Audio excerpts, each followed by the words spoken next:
Okay, commanders, first mates, this is Commander Nave of FHVY Engineering, and today we are sitting in a system known on EDSM as Vertigo.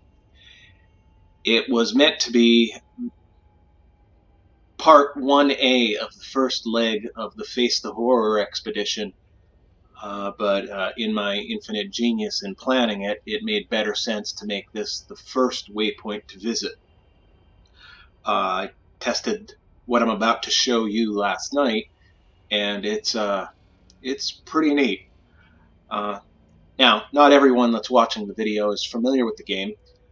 They may not know what they're looking at, so I'm just going to take a minute or so to give a primer to the audience that isn't familiar with the game, what it is that they're looking at.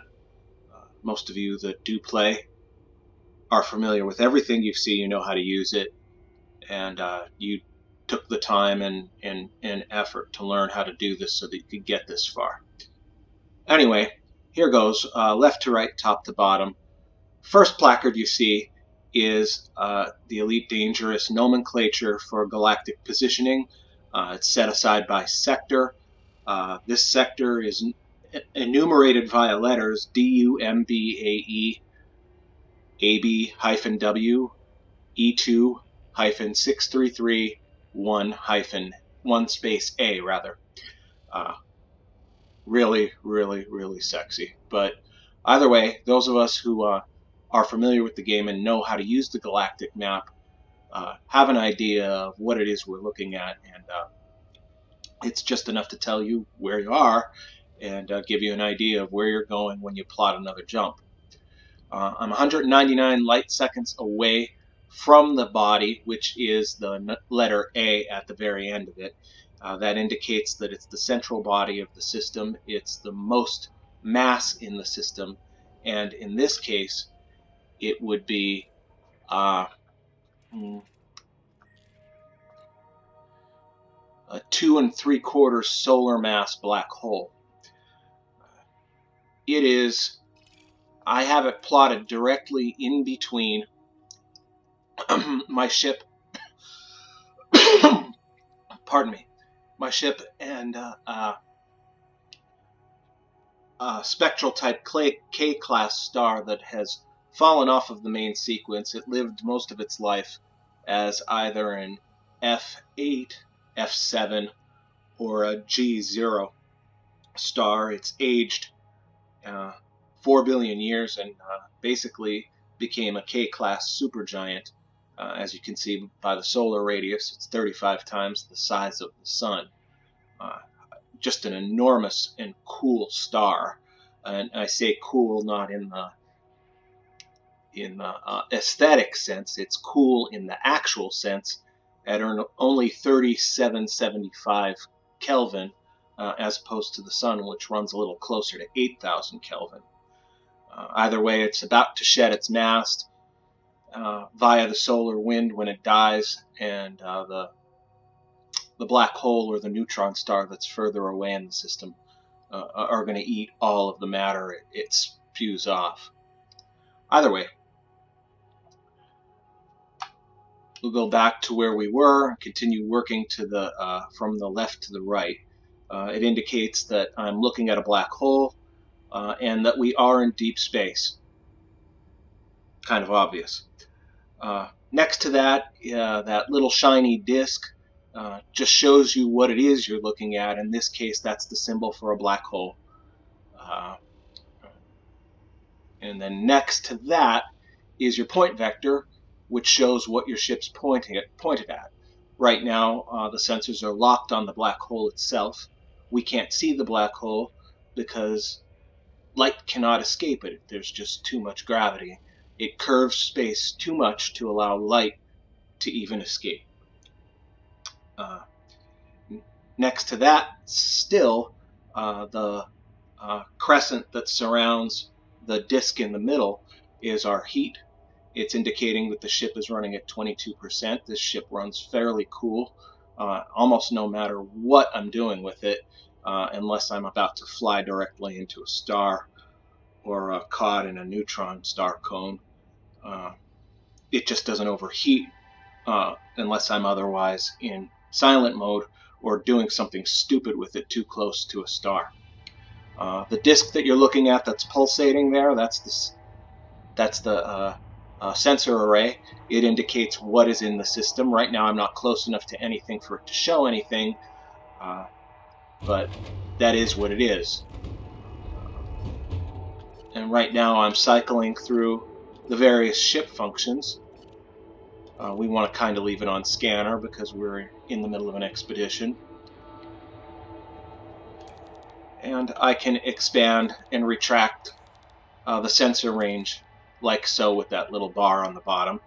Moving over to the right further, you have your throttle position.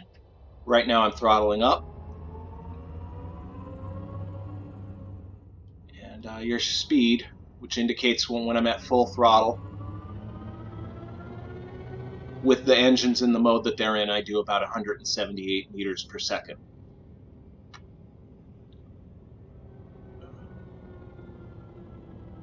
About as fast as a slow-moving bullet in space.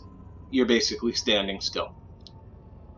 Moving over further to the left, top to the bottom, the bright rings are the ship's shields. What's in the center is the ship's attitude. As you can see, if I loop up and loop down, the ship's attitude will move, which will show me which direction the ship is actually going in the event that I lose orientation. It gives a good barometer of which way your ship is actually pointed.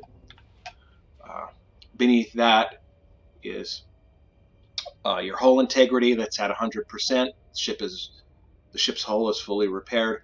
Next to that is your systems, engines, weapons. Right now weapons are largely off. Engines are only at half capacity, and I have systems set to full capacity to maintain shield integrity. And then next to that, that little pulsating horizontal line is the ship's heat signature. As you can see, this Anaconda runs fairly cool.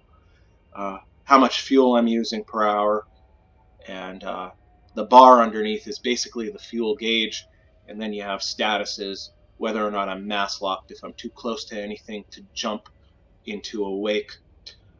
Landing gear, of course, they're up, and the cargo scoop, of course, that's up too because there's no cargo here. I'm in the middle of nowhere as far as the galaxy is concerned.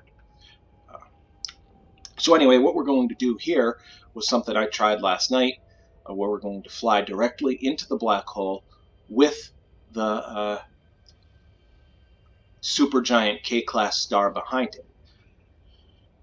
This gets pretty freaky. It's not something I've ever experienced in 2 years playing the game, but I had a lot of fun with it. Sorry I rambled on for 8 minutes. Not everybody has seen the game or understands what they're looking at. I just want anyone that's looking at the video that sees this to know what I'm doing, and I do my best to never assume whatever audience I have knows what I'm talking about. So anyway, let's have some fun here. I'm 199 light seconds away from the star, the black hole itself. We're going to fly directly toward it and watch Einsteinian physics in action as it's modeled in this game. So here we go. Activate ourselves into low wake, ready to engage, and then we'll go to full throttle to jump into the wake. 4, 3, 2, 1, engage.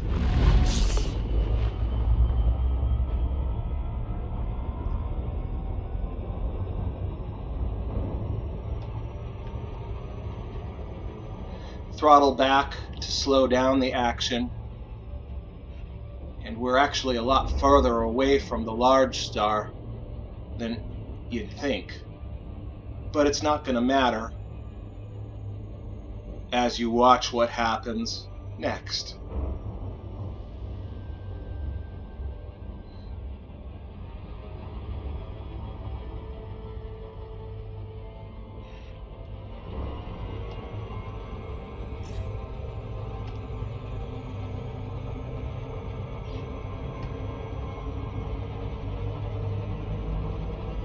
And we're going to do a loop of shame. So all that time, we still got it wrong.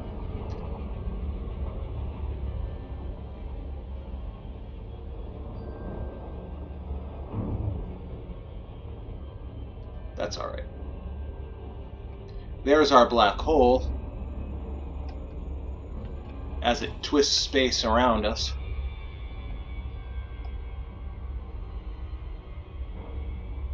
Very cool gravitational lensing effects.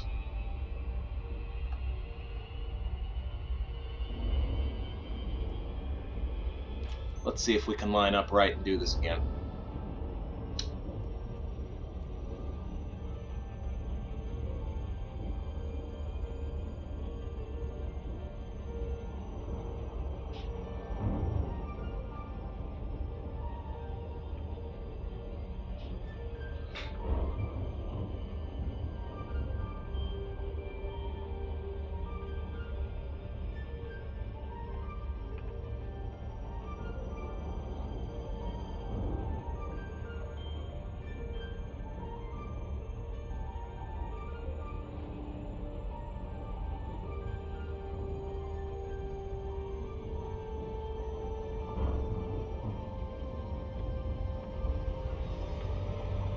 Well, we'll throttle out, try to dive back in.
Okay, we got it this time.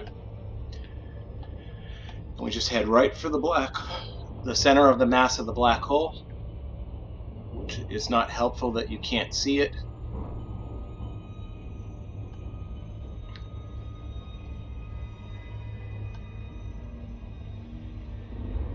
Very soon we're going to experience why this system is called Vertigo.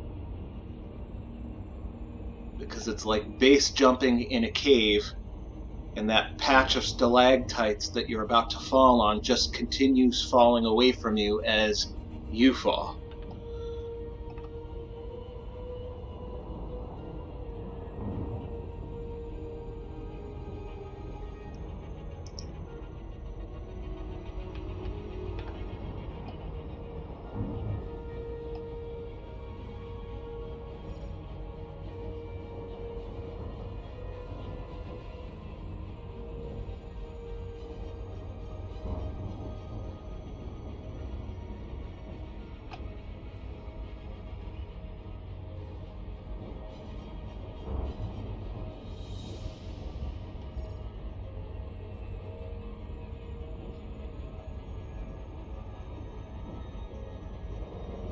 Here's where the magic starts, kids. Watch that.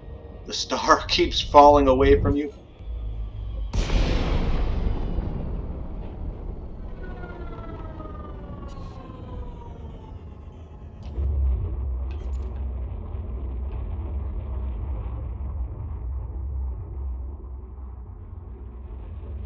We are in the black hole itself. Everything in space is curved upon itself because we are at a point where light cannot escape and it keeps curving on itself.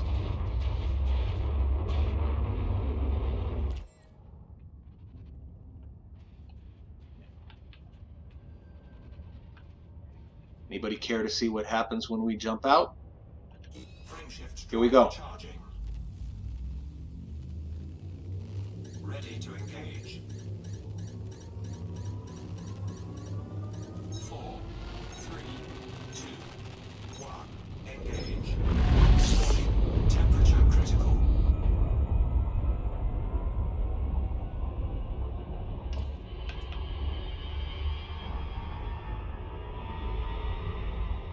Well, that's it for the demonstration.